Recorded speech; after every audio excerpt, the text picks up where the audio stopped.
What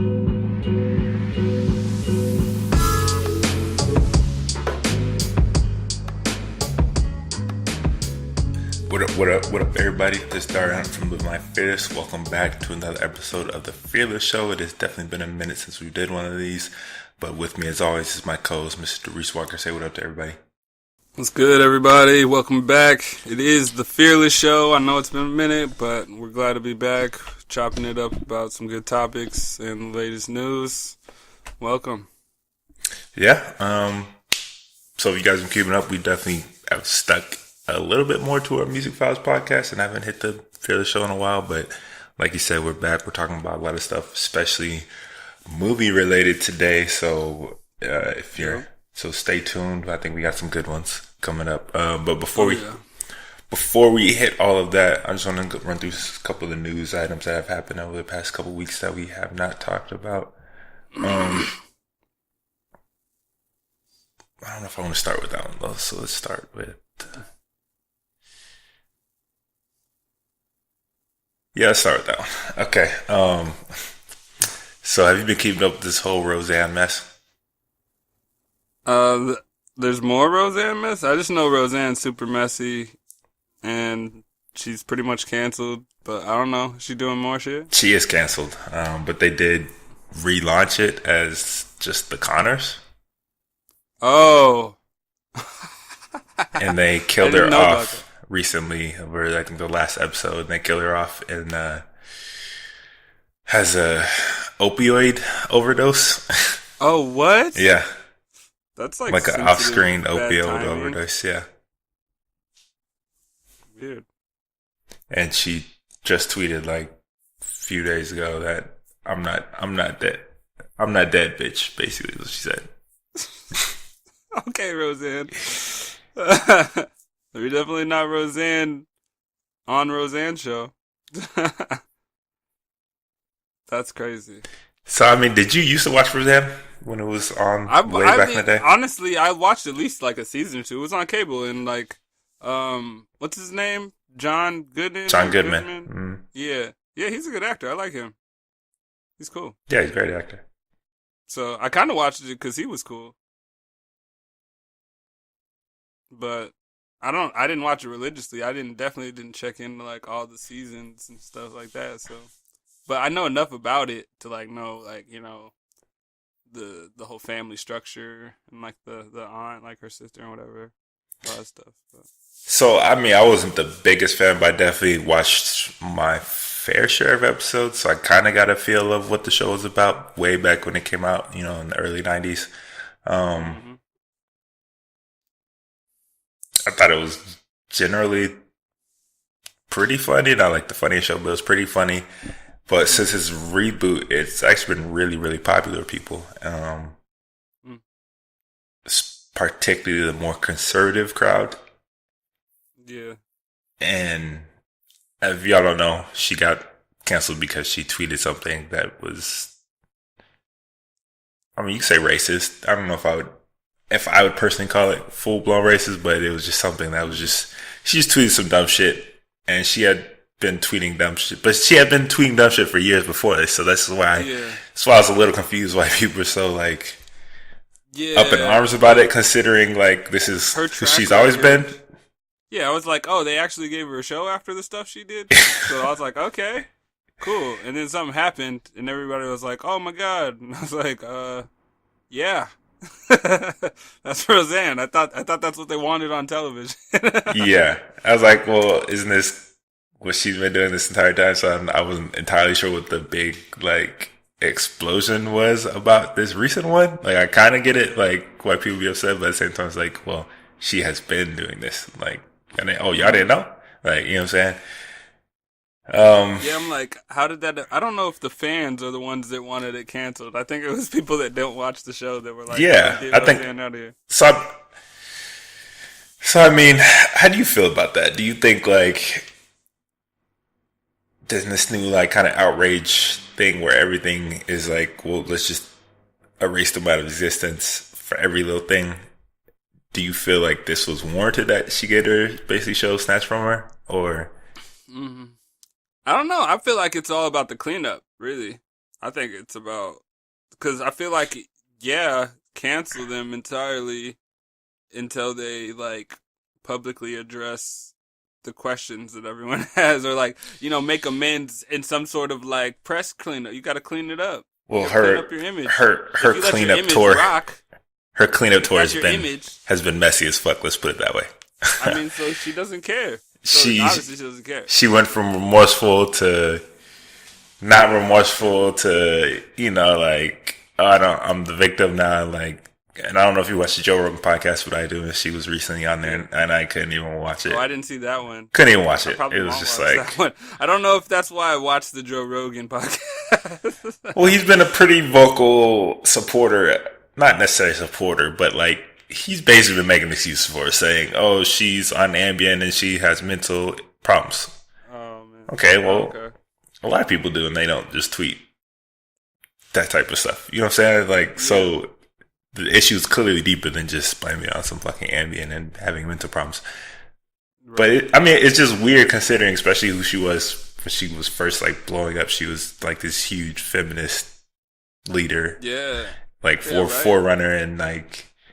I mean, she's a strong woman who she was the lead in her own show. That's like a big deal. Huge deal. So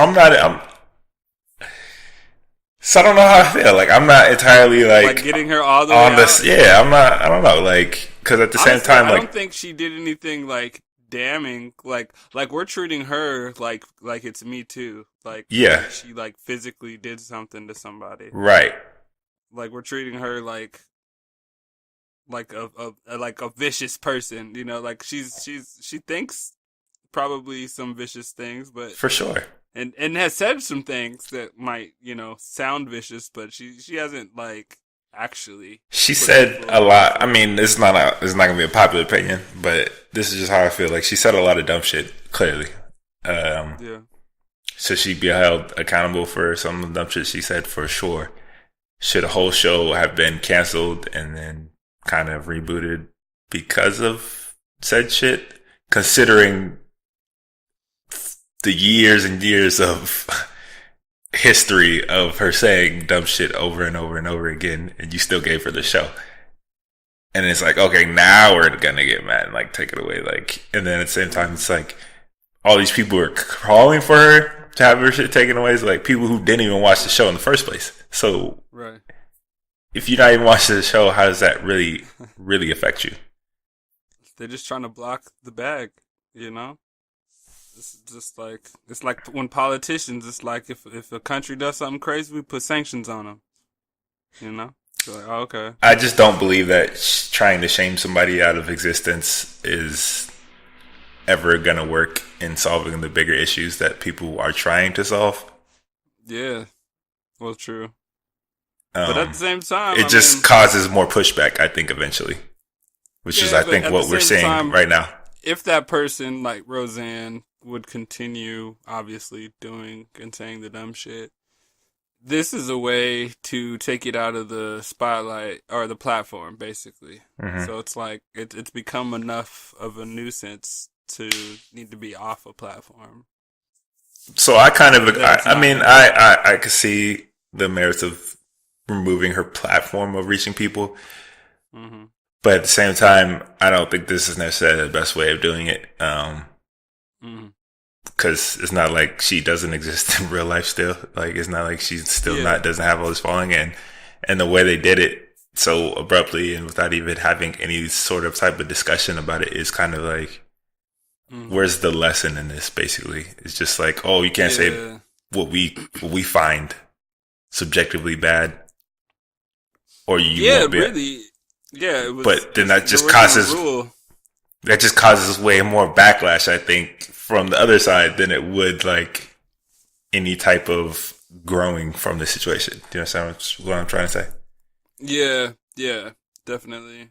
And it was just mishandled. It was handled too quickly, I think. And it's not just Roseanne to me. I just feel like it's kind of a lot of these situations popping up that I think are just, people are so quick to just be like, take everything they're doing, take all this, like, okay, but if you keep doing this, eventually the pushback is gonna be so much stronger, and then there's no growing from what you guys want, like the direction to be. Like there's no lessons in that. It's just like these people are going against everything we like, just anything that they don't feel comfortable with, basically. Like, yeah, but yeah. So just what's the reason? You know, like pampering the audience. Like they call it the outrage culture, and and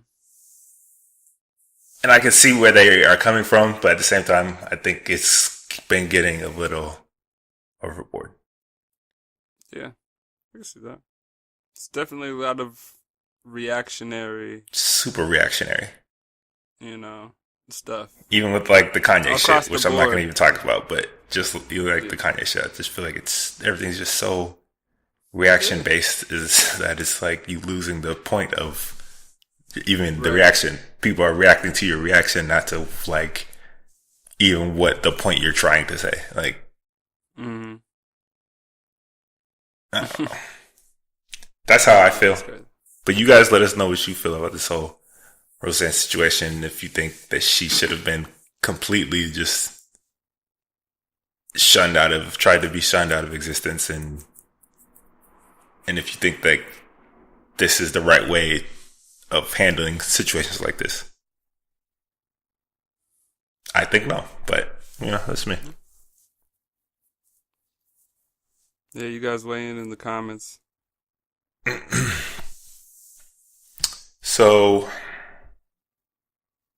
I don't know if you've seen, there's a new live action Aladdin movie. I heard about coming that. out. Yeah, And they just I haven't released. seen like a trailer or anything. They didn't release the official trailer. They just released a teaser. Oh, okay. Does it look dope? I mean, it's really not much to see. You see kind of Iago. You can tell it's Iago like flying, and then you can kind of see Jafar, but not really, just like the silhouette. And then you see like the cave, I forget the name of it, that he first goes into with the lion mouth and shit. Oh, the Cave of Wonders? Yes, and you hear the song, what's the Genie song? A friend like me, or something like this. Like, oh yeah, a friend like me. Yeah, and I was just remembering Robin Williams do it. Like, but okay, I'm pretty sure it's friend like me, and like they're playing it in that more darker, serious, slowed down version like they've done with all their live action stuff. Right. So I mean, when you hear that tune, it's a little like nostalgia inducing for sure. Mm-hmm. And then you finally get like a close up of like the lamp and Aladdin, but you don't actually get to see like Genie, who is being played by Will Smith. Oh, swag! Wow, interesting. Is that good casting? I mean, I'm gonna watch it just because Will Smith is in it, and Aladdin's like one of my top 3 favorite Disney movies of all time. Yeah, but that's a tough role. That's a tough role to fill right there. Oh yeah, that's big shoes to fill. I don't know if like immediately I was like, is Will funny enough? Is Will like quick enough? I'm like, all right, this is gonna be interesting. I think it's gonna be. I think the only way to do it is to be like vastly different. Not vastly, but pretty different from. If he tries to do like a Will Smith version of like Rob Williams' Genie, I don't think it's gonna work. Nah. Yeah, hopefully it's just its own contained type of Genie. I mean, because if you think about it, like out of all the Disney movies, like Lion King's my favorite, but I don't know any iconic character that is like as big as that was played by actors as big as for that character as it is just the character itself. You know what I'm saying? Oh yeah. The only one that pops to mind is maybe like Eddie Murphy with the dragon, but other than that, they're kind of, I feel, mostly replaceable. Yeah. I don't know. It's tough. That's hard to say. I'd have to think about that. There's probably some examples where it'd ruin it if it was replaced, but I couldn't think of any that would ruin it for me outside of like the Genie and Eddie Murphy. Like, because Eddie Murphy, you just hear, oh, that's Eddie Murphy. And with the Genie, it's like, yeah, it's clearly Rob Williams. Like, but I feel like the other characters is kind of like, that's just that other person. Maybe Yeah. James Earl Jones with James Earl Jones. yeah. Yeah, voice actors. But other than that, I can't Ah, really think of any. That was Morgan just Freeman. who do you play? Uh, Are you sure he plays somebody? nah, he doesn't play anybody. Yeah, that's what I'm saying. I don't think Now there's. Eddie Murphy though on Donkey and Shrek though, like Shrek, yeah, Eddie Murphy's his voice and everything. Anytime he does something, Yeah, and Mulan when he was I forget the dragon's name, but that Mushu. Mushu. Yep. Yeah, Mushu. That was lit. Yeah, Mushu was. Yeah. So I mean, you guys let us know if you're excited about this new live action Aladdin movie, and if you what do you think about Will Smith casting as the genie and Robin Williams' iconic role? Yeah. Rest in peace. Yeah, I mean, whether you like it or not, they're clearly going to make every animated movie they did into a live action. So kind of just gotta live with it at this point. Yep. For better or worse. Yeah. So another movie, How High 2 is finally happening, Heard about it. which came out in 2001. It's definitely a stoner Crazy classic. it was that long ago. Yeah, it's definitely a classic in certain niche communities for sure. Right. I mean, they're fucking hilarious, but apparently that Method Man and Redman will not appear Yeah, in they're it. not a part of it. They will not be appearing. And what I heard was Little Little Yachty is starring in it. and DC Young Fly. I heard he's also co-starring with Little Yachty. So off top, that's a no watch for me.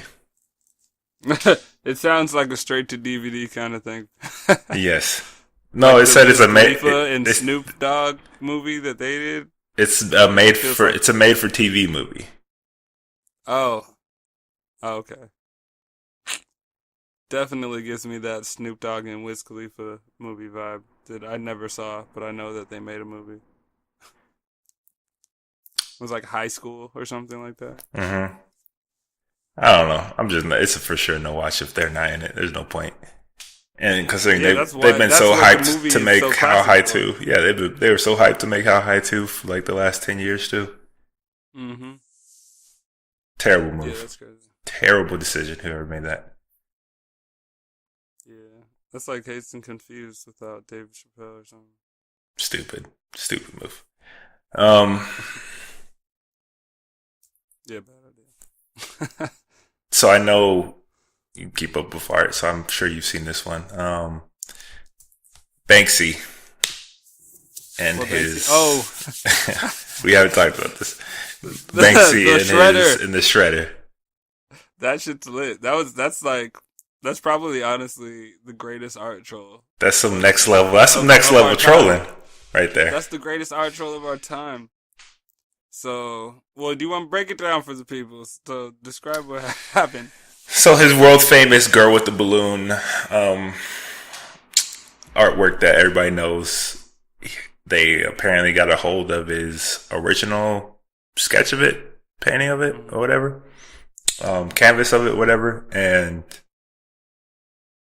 obviously Banksy doesn't sell his work, so somehow they got a hold of it, and clearly they're going to try to sell it, and they did at an auction in Sotheby's. And it went for more than $1.2 million. But right when they announced that it was sold for like that much money,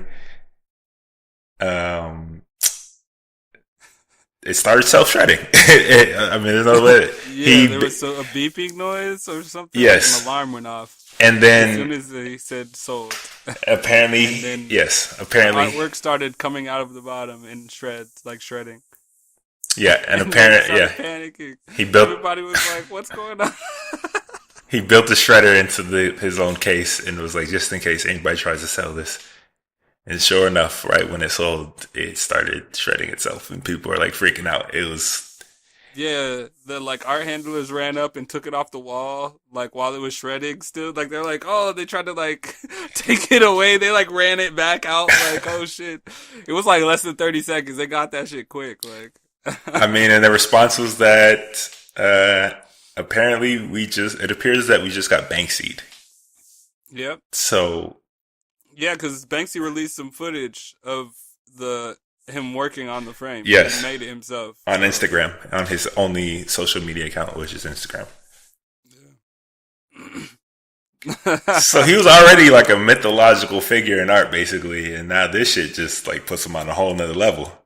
Yeah. What's ironic is that piece of art's probably worth 2.5, 3 million now. Yeah, As a shredded. somebody will With still the buy frame? this for sure. Oh, 1,000%. there's definitely buying it. It's definitely worth more than it's sold for now. Even though it's shredded, it went viral. It's a viral thing, and Banksy himself responded to it. It's probably worth double or triple by now. Yeah, that was the ironic part to me is that, yeah, he shredded it, but somebody for sure is still going to buy that shit for probably more than it was when he sold it. Yeah, He should have used a different shredder. He should have used one that custom bitches up into little ass pieces. man, it should have like incinerated inside. Yeah. Next time we gotta have an incinerator inside. Like it just whoop, like it burns, so it's just ashes. I mean, so that was crazy. That was definitely, That was tight. that's legendary shit right there. I'm not gonna lie. For real, for real. So we were just talking about Disney movies and live action adaptations, and apparently they are also doing a Lady and the Tramp reboot.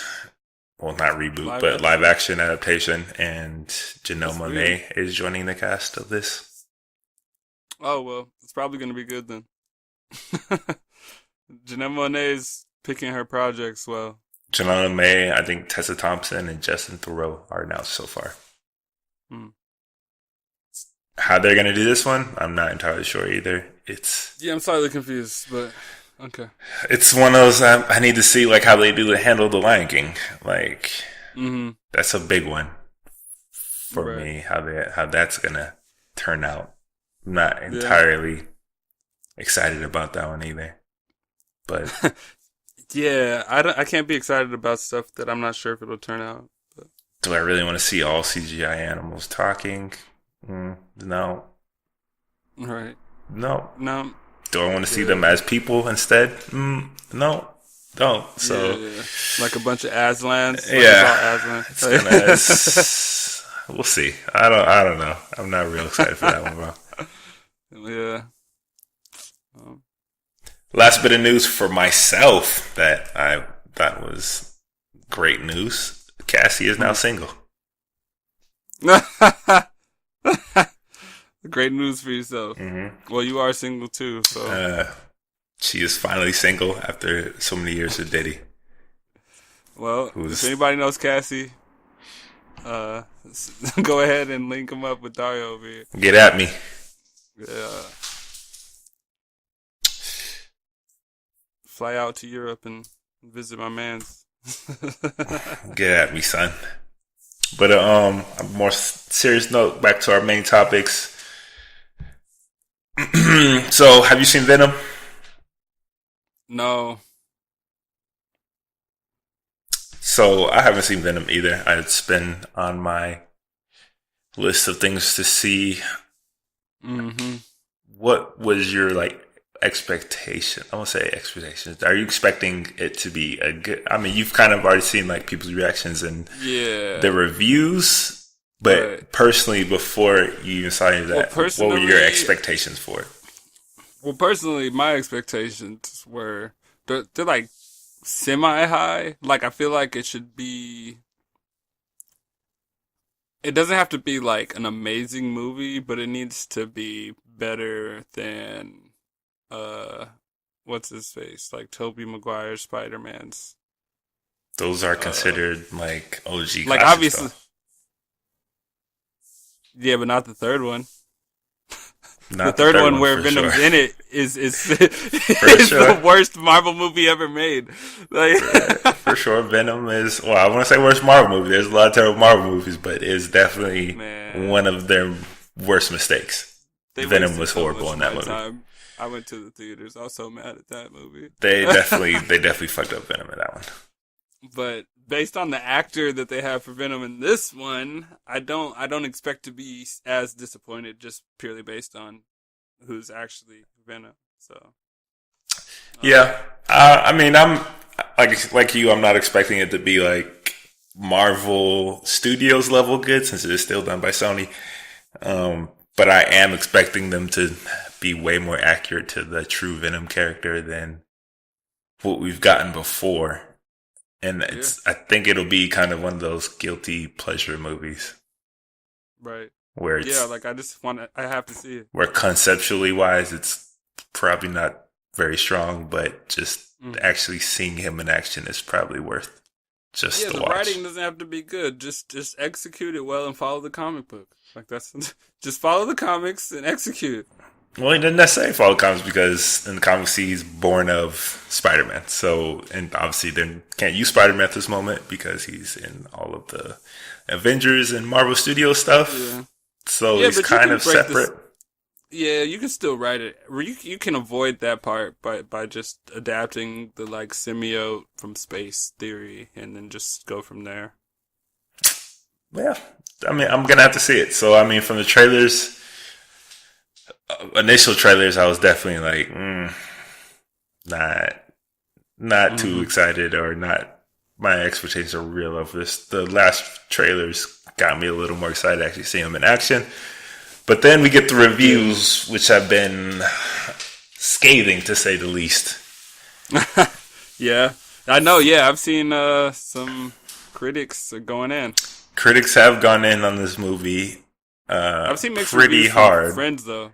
But this is what my point was. But while critics have been panning it left and right, the audience seems to be more mixed and more positive than negative on it. Yeah, I've seen some statuses on my like Facebook feed and stuff like, "Oh, what are the critics talking about? I just saw Venom." And like, I liked it. Yeah, I liked it. I actually liked it a lot. You know, I'm hearing this. Yeah, they're like, it was a really like good movie. I was like, oh, okay. So I'm still interested. So that brought me to this topic specifically. Are there any movies out there that have been critically just demolished by these professional film critics who are always hard to please, but right, you still loved? I mean, there's so many movies. Like when I started to like think about it and kind of look, I was like, dang, there's a lot of movies that the critics like bashed that I kind of just love. Yeah, I had a lot off top that I loved already, but then once I did a little more research into movies that have been critically flamed, I was surprised at how many of them that I actually like. I love that movie. Like I didn't know. Yeah, some of them I was like, that's a classic. What are they talking about?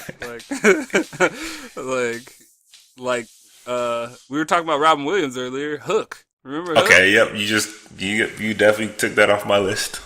For sure. Yo, I can't believe they bashed that movie. Like, they shit on that movie.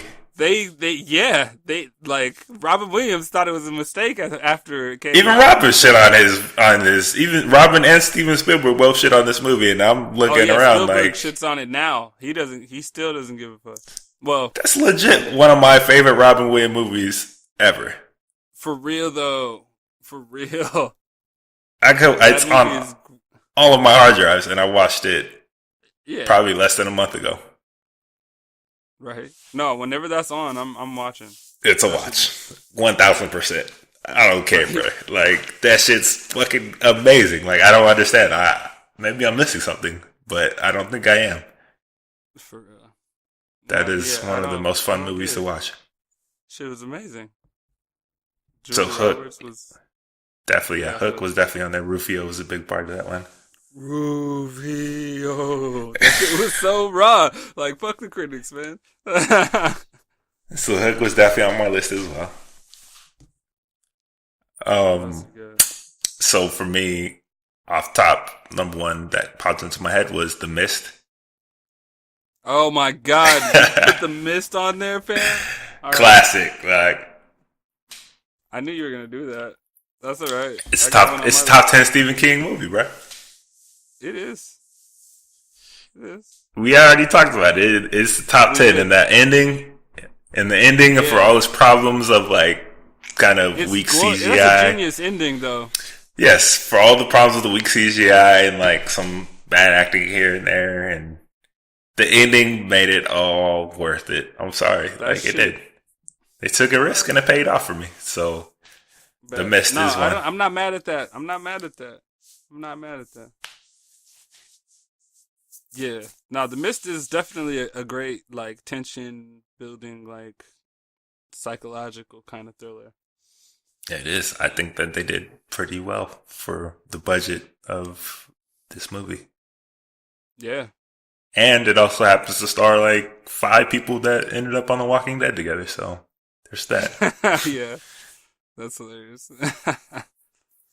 Yeah. All right. So we're gonna go back and forth between listing, our movies. So you can go and give me your next one. Word, man.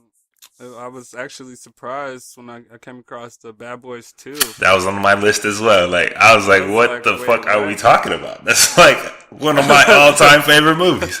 I was like, that movie came out and that was the movie. That was the movie. It sold so much, first of all. Obviously, the public loved it. For real. Like, that was the realest shit. Like, now, Gabrielle Union, that was when Gabrielle Union was like... kind of just coming up, yeah. Yeah, just kind of coming up.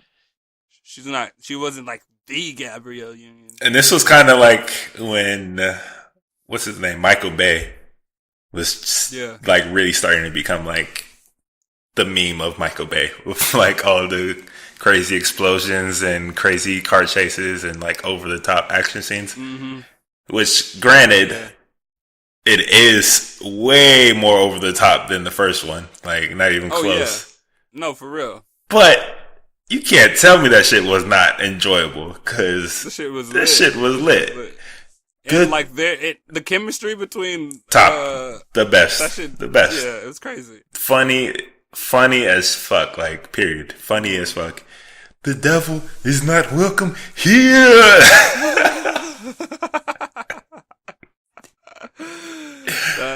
Bruh, I couldn't believe it. I had no idea that it was critically like shit on like that. Like, I just thought everybody loved Bad Boys too. Shocking. Great movie. Yeah. What about you? What you got next? Teenage Mutant Ninja Turtles. And you can pick pretty much any version of it. You can pick the old ones, or you can pick, the recent reboot, like the new. Well, the second one I ain't like so much, but the first one for sure. Yeah. Wait, there was a second new one? Yeah. Where they had like Rhino. I missed that. They had like the rhino and the pig. I forget their name. I didn't see that one. I didn't even know. It was like a sequel / soft reboot kind of type of a deal. But either way, like, so specifically for me, like the older ones, like those are like, obviously as a child, like those are like some of my favorite movies ever, and I watched them probably 1,000 times each. This was back when there was no CGI, when they actually had like martial artists wearing like those big ass rubber turtle suits. Right.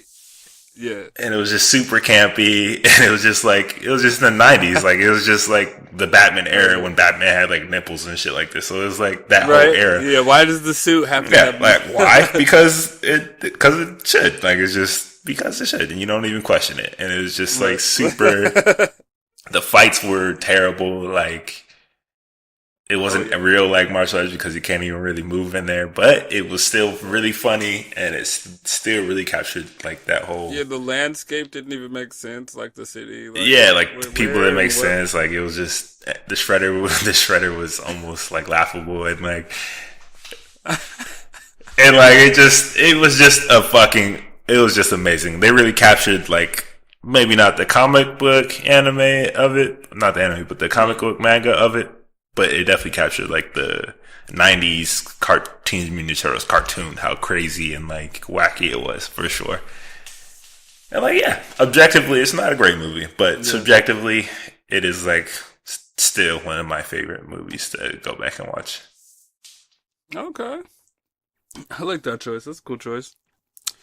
This one's probably not on your list, but I was kind of, I don't know. I guess this one's subjective, but for me, I really like this movie.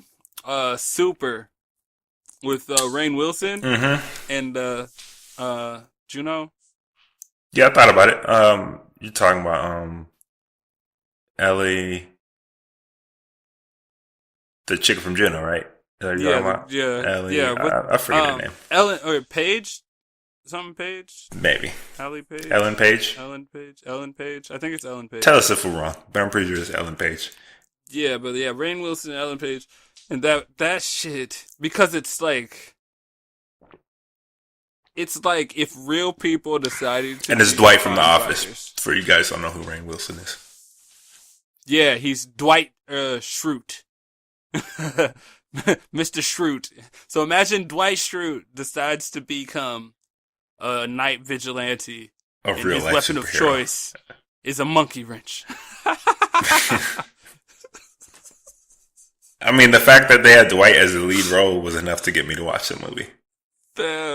That movie, I couldn't believe it because I thought Superbad was way more violent than I expected, but Super it bad. was Or so you mean like Kick-Ass? or Kick-Ass. Sorry, not Superbad. Kick-Ass. I thought Kick-Ass was more violent than I Way more violent than I expected. but it was still like mainstream, more mainstream. It wasn't like it didn't have like too many like dark comedy. Like it had dark comedy, but it still tried to keep it like bouncy in a weird way. Yeah. So I love that, but like with Super, It was they- still they- comic they- booky, even though it yeah, was like it's still comic booky. Yeah, the Super they brought it down into like this other weird area of Yeah. like How I weird don't would know, it it's just- actually be to see somebody like really truly believe they're a real life superhero? And that's yeah, like kinda if what you it was. walked outside right now and you saw a guy really think he was a superhero. And like he saw somebody like snatch a purse, and he starts, like what would it look like if, Yeah. It wouldn't look Like- like Kick-Ass, like where it's kind of a cool thing. It's like this fucking Yeah, crazy nah, ass guy. he's not martial arts trained. Like, he's not some secret ninja. He's a guy who really felt inspired to do it. Yeah, So it's a good Yeah. movie. I enjoyed it.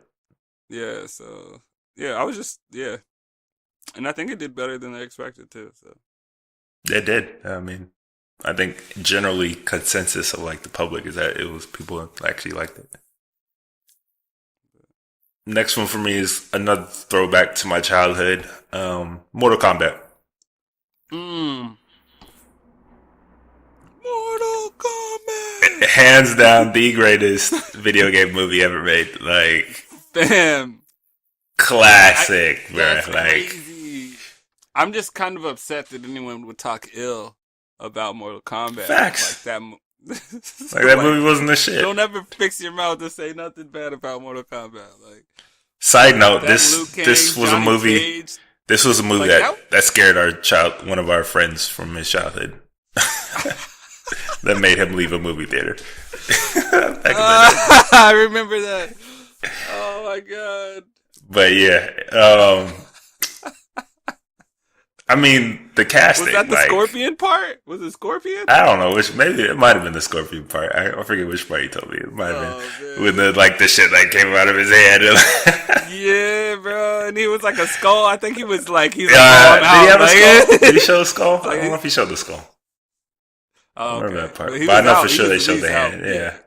It was too much for him. But yeah, it was. I mean, they had the one guy from the Highlander, Oh yeah. as Raiden, and I forget who came with, but the casting was super all over the place and weird, and like the Yeah. CGI was. If you go back and watch the CGI, Yeah, it was it's crazy, absolutely horrible. But Man. I still The go back and watch this animality, movie. man. Like it's still fucking enjoyable. All of them. I like all of them. It's still fucking enjoyable. Like. Hell yeah. And yeah, that's it. I mean, who doesn't Like love Mortal Kombat? it's based bro? on a video game. It's supposed to have some like awkward cheesiness in it. The I didn't greatest. even mind it. Yeah, I mean, if you especially if you compare it to like another video game movie called Street Fighter, which was Man, I was so much confused. worse. So much worse than I was like, anything. what are they doing? What is this? What is this movie? It was horrible. But Mortal Like, Kombat this though, isn't Street Fighter. nailed it for me. And that really made me That that really sold the game even more for me, honestly, as a child. hell yeah. Exactly. I couldn't wait to get them more. I wanted to play Mortal Kombat 4 and like all that shit. So it definitely was for me. Mortal Kombat. Nice. Let's see. Oh yeah. There's just so many, but I kind of wanted to just shout out some of these ones. Remember Black Knight with Martin Lawrence? Yep. Black Knight? Yep. Man. Actually, not my favorite Lawrence movie, but I still enjoyed it. It's funny. It's like it's a feel good movie, and I don't think it's like completely trash because it's about a guy it's like making fun of the amusement park aesthetic, but also this like fake fantasy, you know. And it's definitely no blue streak, but I will still watch it if it's on TV. Yeah, it's not I wouldn't skip it. Like I'd watch it for sure. But yeah, that's on my list. Black Knight, yeah, that's a niche one. I think maybe not everybody's seen that one, but yeah, that's definitely. Yeah, if you haven't seen The Black Knight with Martin Lawrence, just put it on your list. Just something. It's just a light watch. You know, it's it's almost family. But it's like probably 14 and up kind of movie. For me, Constantine. Oh yeah, was one. I have that on my list. That's on my list for sure too. Blown away. Amazing movie. Like the story was great, the acting was great. Keanu killed it at his best. I don't care what people say that it wasn't like super true to the comics. It didn't really matter to me. It was still like just a really good movie for me. Yeah, I loved it. The effects were crazy. Midnight, like everything. Even Shia LaBeouf in there was great. Like it was just a good fucking movie.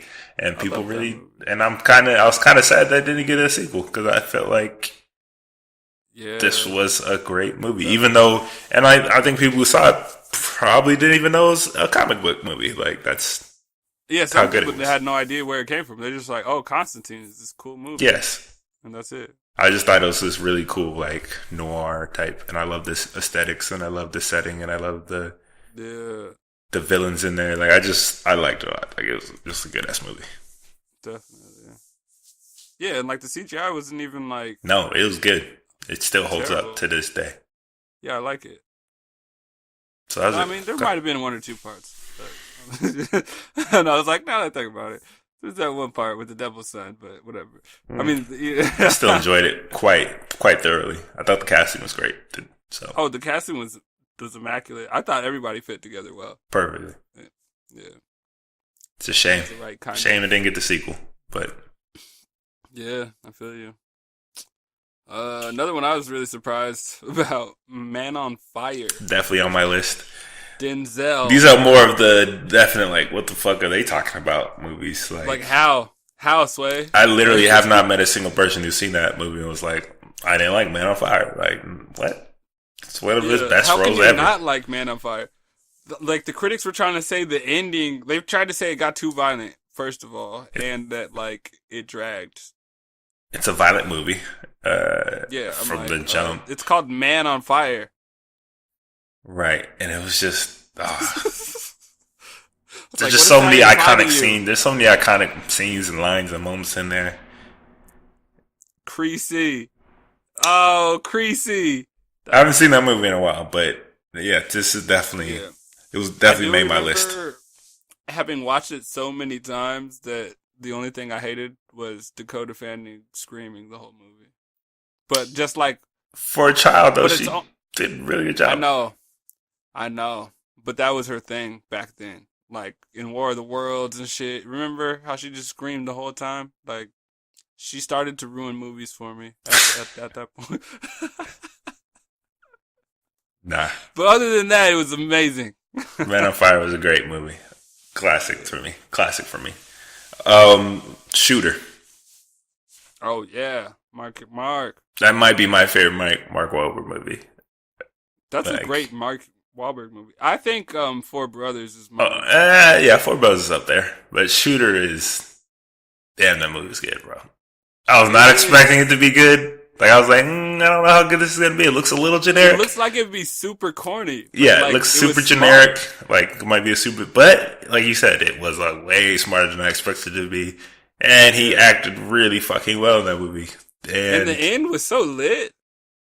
and the payoffs were worth it. Like well worth it. Like more than Yeah. worth it. Oh my god.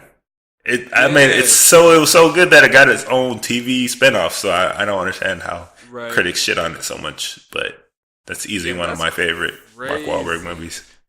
But yeah, I didn't think that was gonna be good at all, and then I watched it and was like, wow, This that's is one of my really favorite good. movies. Yeah, I was I'm like, gonna this watch is that really a good. lot. I need to watch this shit again. I ended up buying a Blu-ray of it. I was like, this is a good ass fucking Yeah. movie.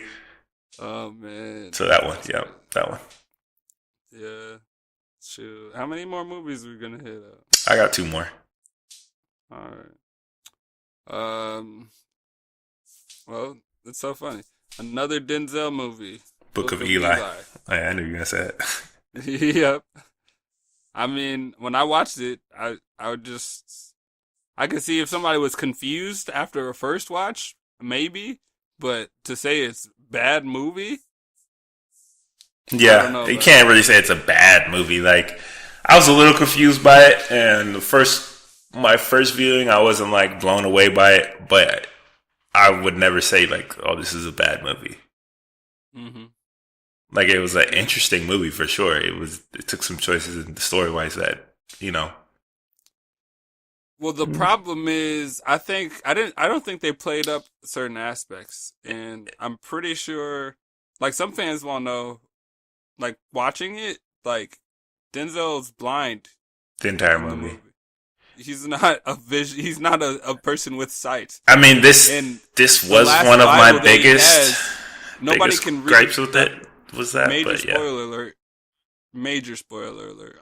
Y'all need to watch the Book of Eli first of all. If you haven't, it's your fault because it's been out forever. it's old as But fuck. Yeah, so yeah, nobody can read the book but him because it's in Braille, and the book is the Bible, and the Bible's like the and they burned them all. yeah. Uh, this was on my list, but it was probably like at the bottom of my list. It wasn't like my favorite Denzel movie, and like I said, there's some issues with it for sure that like I had problems with, particularly that he was blind and was doing all the shit he was doing, Mm, and the way that they revealed it was kind of like, all right, yeah, but I could see how so many people did love it, if you put it on right now, I'm watching the whole and thing. I just don't get how like objectively you could say this was a bad movie because it was anything but. Yeah, I mean it's at least a 7. Like it's not a 10 out It's of 10 above average movie. for sure. Yeah, but it's not something I'm gonna be like, oh yeah, don't watch that. Like I want you to watch it, basically. So, I mean, my last movie is National Treasure Oh my goodness. with Actually, that's a good choice. Nicolas Cage. He got Yeah, shit on, but I remember I watching it like in that movie. theaters, and I was like, damn, I like this movie. Like, I really like this movie. And Right. this is a time specifically when Nicolas Cage did not have a lot of good movie roles. Mm-hmm. And I think he killed it. And just the whole story, it was just like a fun romp. Like, it was like almost like Indiana Jones level of movie, but like a little smaller scale. But it had that same like sort of mystique about it, you know, when it's talking about Yeah. the history and like all these clues. And it was just a good ass movie. Yeah. Good No, ass I movie. liked it. I liked it for sure. It made me want to know more about history. It was actually a good movie that made me want to know about historical shit. Yes. I was like, oh, I kind of want to look up this Benjamin, like Benjamin Franklin's diary, like, or like these lost pages of such and such, like I I think they needed did a to. good job of like taking these real world things and like turning it into a real mystery like type of thing that felt like plausible almost. Mm-hmm. Right. And it was fun. It was a fun movie. Yeah. So that was definitely on there. But that's movies that we loved that critics hated, uh, especially in context of, this whole recent Venom wave of critics panning it, but fans seemingly loving it. Mm-hmm. But you guys let us know what movies that you loved that critics generally hated, but that you still love no matter what. And let us know if you've seen Venom and what you think about that. Did you like it? Did you love it? Did you hate it? Do you agree with the critics? Not agree? Let us know. We'll probably have seen it by then, so we'll have something to talk about. Last segment.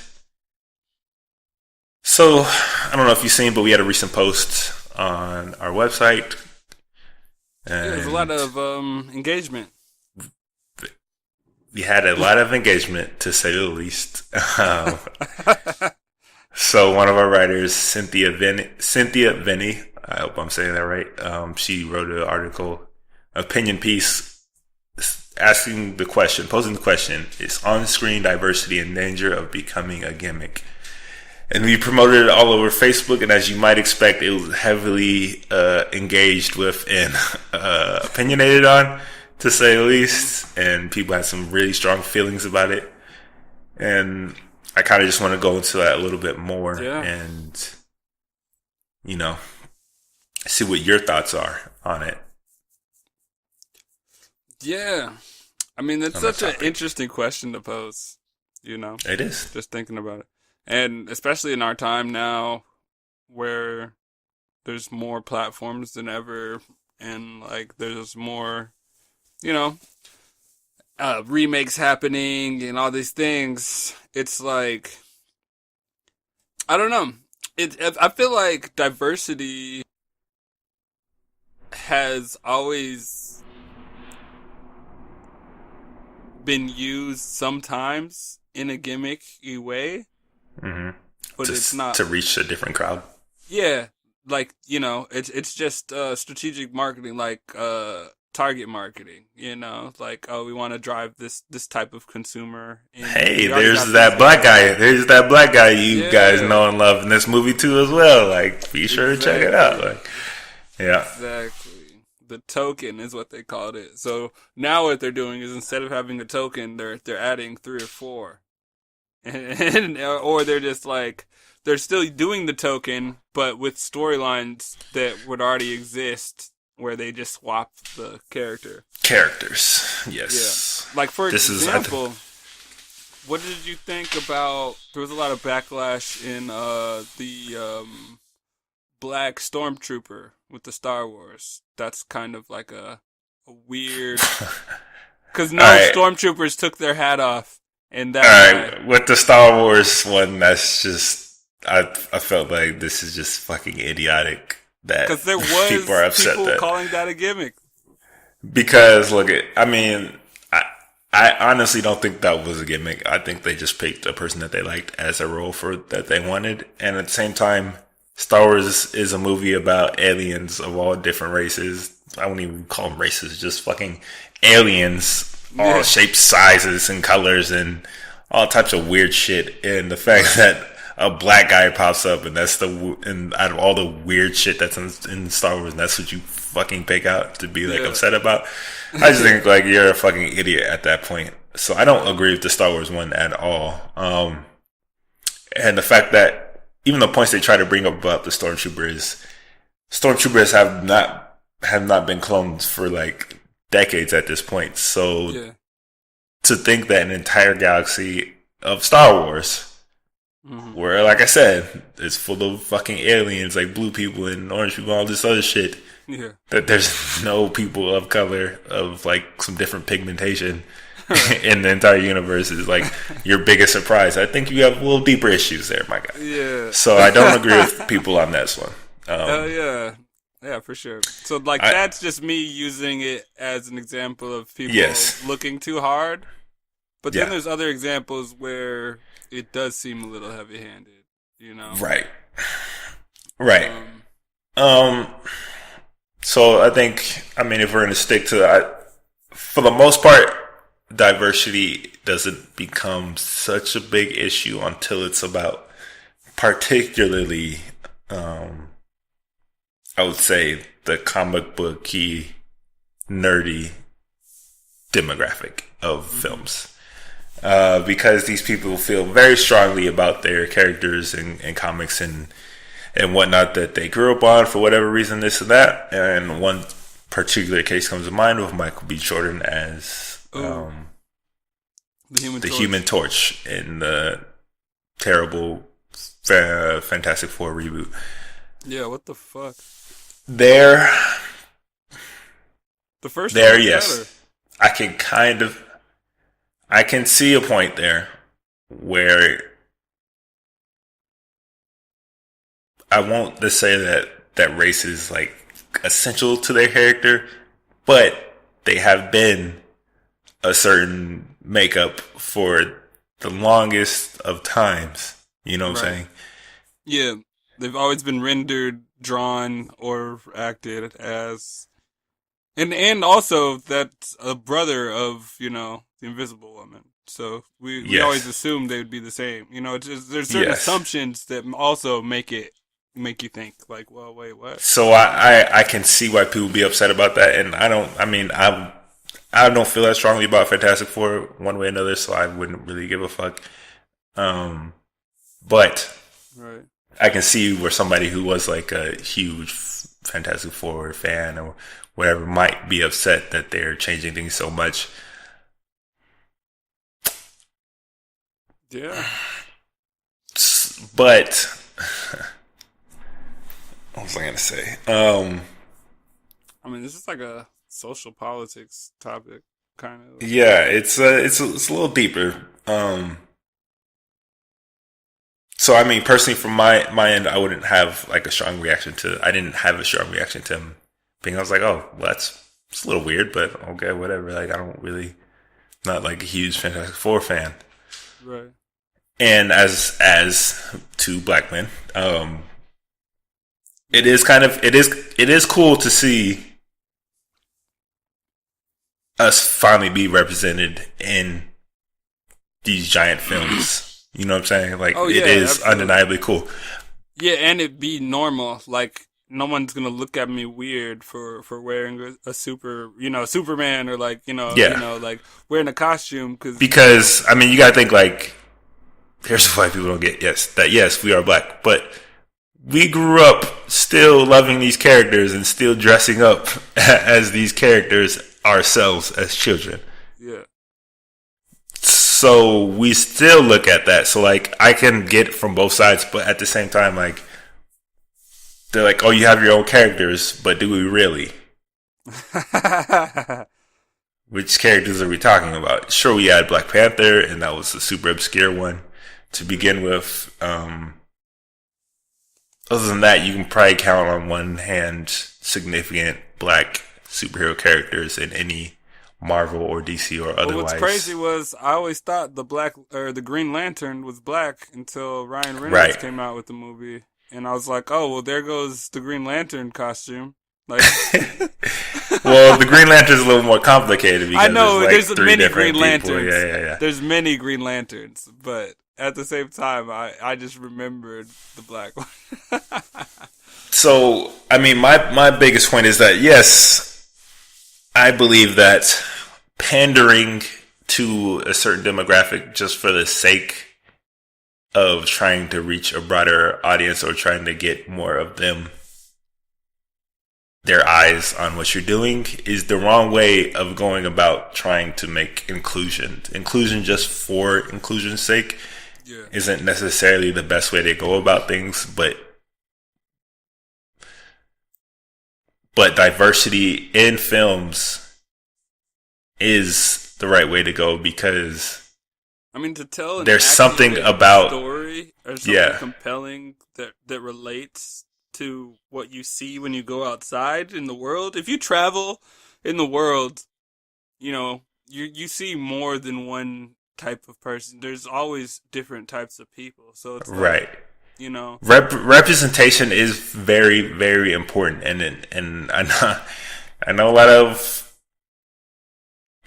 white people have trouble with this concept, but representation is extremely important to certain people, and it does something when you see somebody that looks like you being represented in these films and TV shows and everything. I know you don't think so because you guys are in every film and TV show and everything that's created.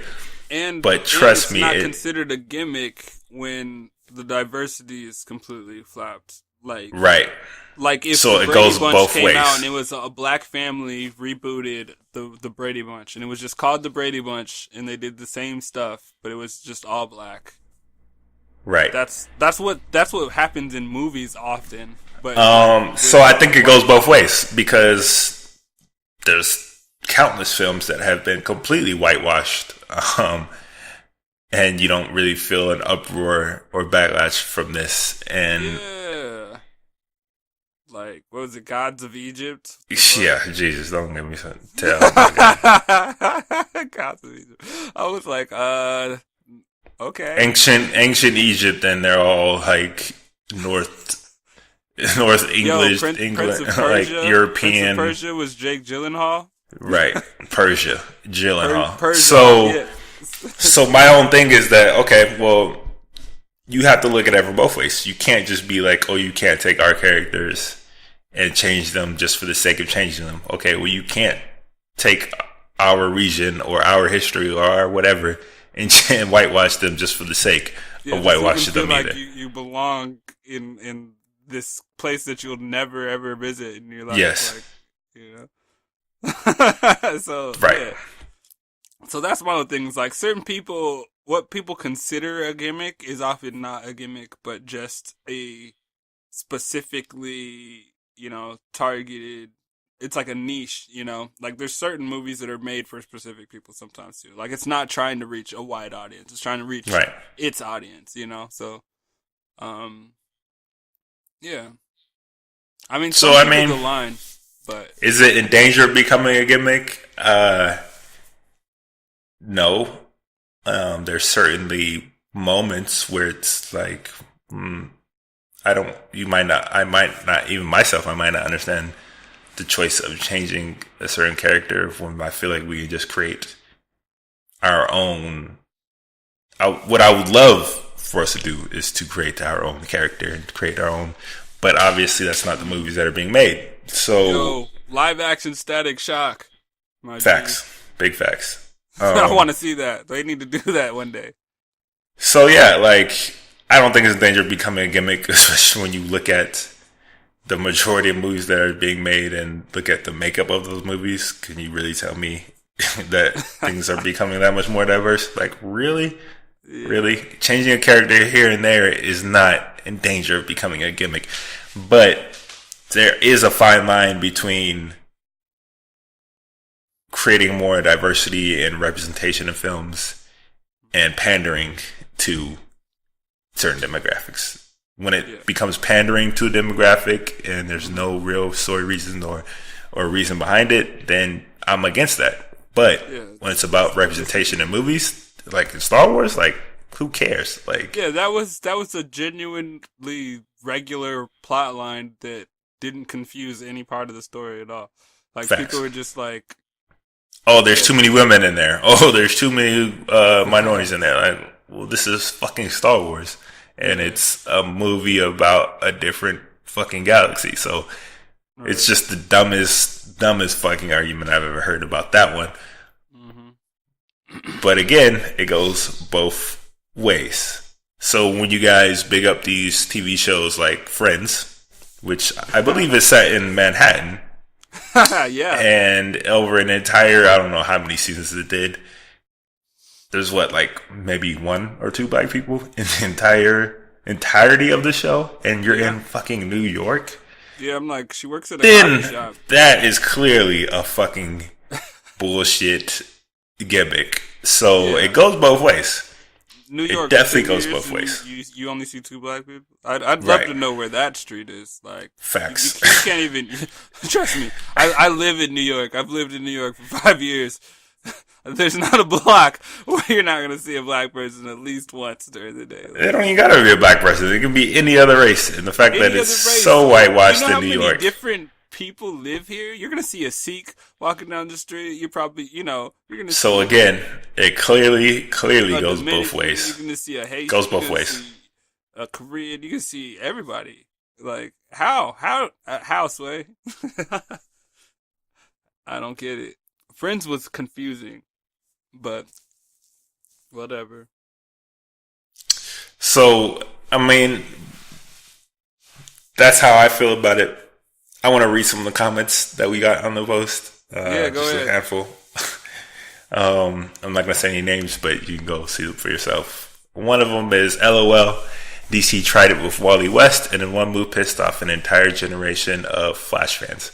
So what he's talking about, again, like I said, it's a certain type of demographic of film and TV that really pisses people off, and it's the nerd one. And in the Flash TV show, Wally is black. Yeah. I didn't know this was such a big deal. I didn't know hear that a lot either. of people. I was like, really? You said it pissed off an entire generation of Flash fans. I haven't met too many people that watch the Flash and were even mentioned that, oh, he's black. Like, because again, Wally West, I thought that was cool. And they say in the thing that he's not the fastest Flash. Like, you know, Barry's still the fastest Flash. And I mean, and Wally West is, like, who are we talking about, really? It's a fucking Wally West. It's Wally West. It's not the main Flash. So, again, most people just will find any reason to be super pissed off about. But obviously, the Flash is still doing really well as a TV show. So I don't think the general consensus is that he pissed off an entire generation of Flash fans about it. You know. Yeah. Next one, it's been a gimmick and everybody knows it. Look at the all-female Ghostbusters and other flops like it. That's another one that we didn't talk about, but Ghostbusters was a big point of contention for a lot of people, just for the simple fact that it was 4 women playing it instead of 4 men. And again, well, that reminds me of the Oceans as well. The Oceans, yes, but didn't that one do pretty well? Yeah, but I mean, I saw it wasn't that good, to be honest.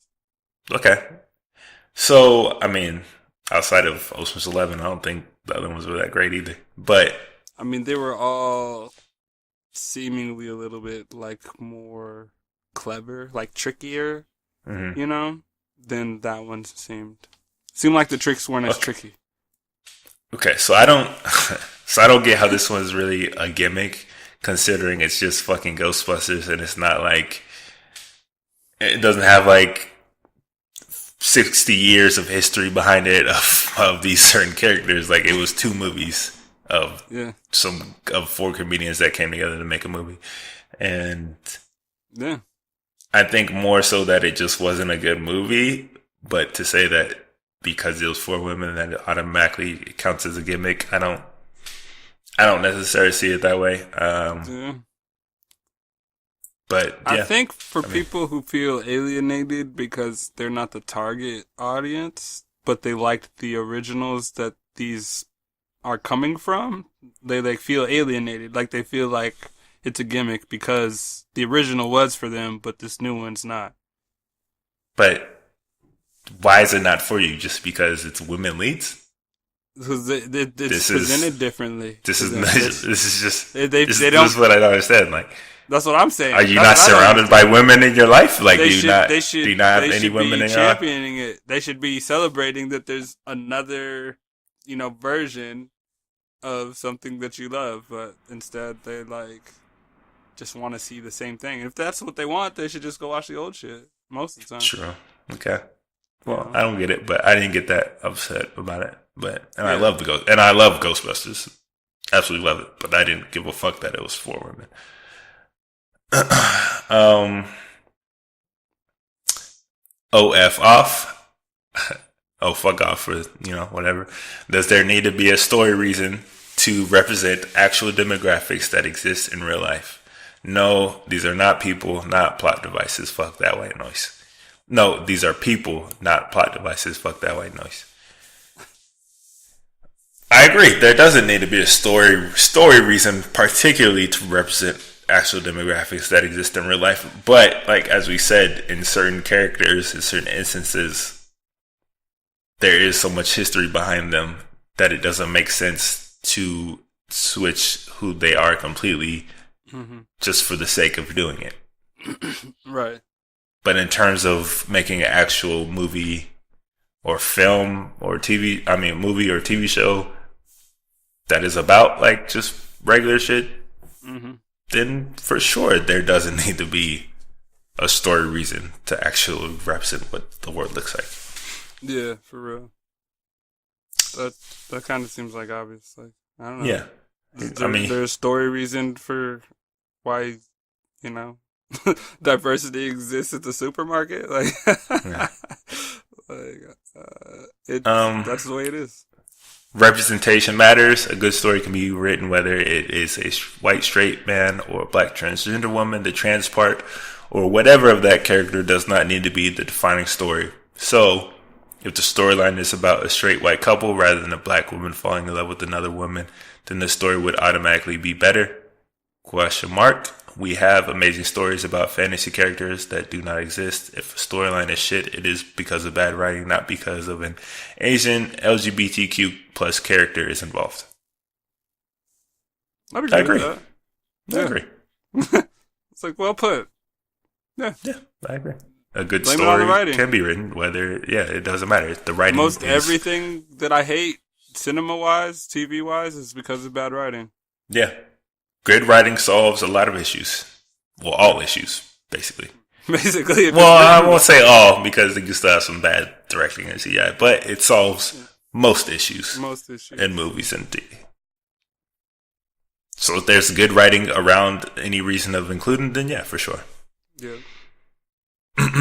Calling Buffy the Vampire Slayer, which she points out in her piece because in the reboot, Buffy is gonna be played by a black woman. Yeah. So again, obviously there's some really strong reactions to that one.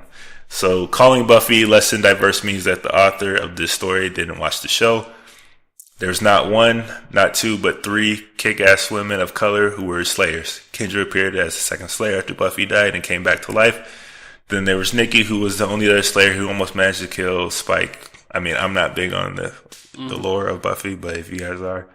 Finally, there was the first whose spirit they needed to call on to help them to beat Adam. Without her, there would have been an apocalypse. There were also some amazing people of color baddies who weren't just a bad caricature of stereotypes. They were well-rounded characters with individual qualities. Finally, the show also featured the first ever televised lesbian kiss, as far as I'm aware. Oh, I remember. Certainly, it was one of the front runners, as I remember, of being a big hoo-ha in the press. They dealt with Willow's bisexuality in a very mature, inclusive way. Joss Whedon has always been inclusive and diverse in his properties. I'm really excited to see what it look like. I'm not big on Buffy lore or history, so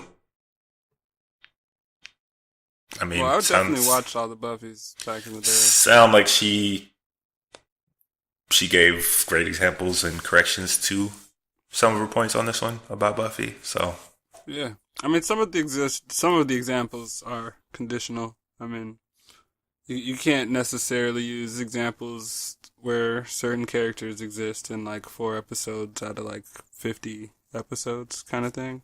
You know, some of them aren't like always there. Like Buffy's the main character, so it's always, it's about that person. So right. There's a little bit but I don't think, but here's my thing with Buffy is I don't think our being white or whatever was ever any central part of her story. Oh, no. It's just about some young girl becoming a vampire slayer, like uprooting her life. It's just about basically. So I don't think it's not, personally, again, not a big deal to me. I don't think it should be a big deal to people considering it's not like, oh, I'm Buffy because I'm this white person. Like, no, it's just I'm Buffy the Vampire Slayer. And it just happened to be a certain actor.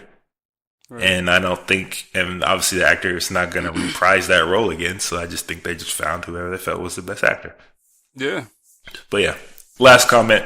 When any part of the story becomes about that person being a minority or any type of person who isn't the norm, then yes, it's a gimmick. Don't hijack other storylines to present that shit. So I don't disagree. I have to disagree a little bit. I would agree in terms of replacing well-known characters, but I would disagree in terms of just story, because saying that when any part of the story becomes that person being a minority is not a gimmick, because that is, again, representation and part of daily life as a minority is part of your story, regardless of, where you live. Like, at the end of the day, it's pointed out to you multiple times on multiple occasions that you are a minority, and that is part of your story. So, like, you can't really tell that story up with certain characters. Yeah, so you can't just completely ignore the fact that they're a minority or some other different when it's such a big part of people's lives. Yeah, definitely. Because, I mean, they don't say that about, like plus size actors and stuff. Like, they always have to talk about being plus size in their acting. That's like constantly, it's written in their characters, like even if the movie, like weight and like just size things, that's a demographic of people. That's like, something that's like, I would love for there to be stories with black people where you just don't even have to bring up the fact that they grew up differently than what's the norm. But when you're presenting something to a wide audience where there's people who aren't familiar with those experiences, you have to kind of talk about those experiences so they understand that character. Yeah. And again, not every story needs it, but it also, again, it comes down to, what do we say? It's good writing. So if there's good writing. It's always good writing, y'all. For example, Black Panther obviously had strong moments about that character being a minority from America who grew up in the ghetto. Yeah. And you can't tell that character or present that character in the light that they did, as well as they did, without bringing that up. Yeah, exactly. So again, it's about whether the writing is good or not just saying that you shouldn't bring it up at all. It's a gimmick if you even talk about it. Like, no, bruh, it doesn't work like this. This is when you grew up as the majority and you're not considered different, then you don't really have to explain yourself as a character and how you are and how you came up and how you came to be at this point. But when you are considered outside the norm, you kind of have to explain your experiences to the wider audience who isn't necessarily made up of other people like you. So yeah, that's my point. That's my only point. Yeah. All y'all just need to watch This Is Us. Still haven't seen it, but all right. I just started watching it, and it's actually extremely well written. So yeah, again, you guys should definitely go check out this piece by Cynthia Venny on the website. It's called Is On-Screen Diversity in Danger of Becoming a Gimmick? From my point of view, and I think Doris's too, in certain instances it can be pandering, but a gimmick, no. It all comes down to good writing at the end of the day. So, but you guys let us know your thoughts on this one. People have been letting us know their thoughts about this one, and as you can see, they've had some really, really strong opinions about it, and I didn't even say all of the other comments that we've gotten. There's some that just don't even require a response. But you guys let us know what you think about this topic. Is on-screen diversity in danger of becoming a gimmick? And are there any movies where you think diversity in it actually, movies or TV shows where diversity in it actually harmed the story in any way?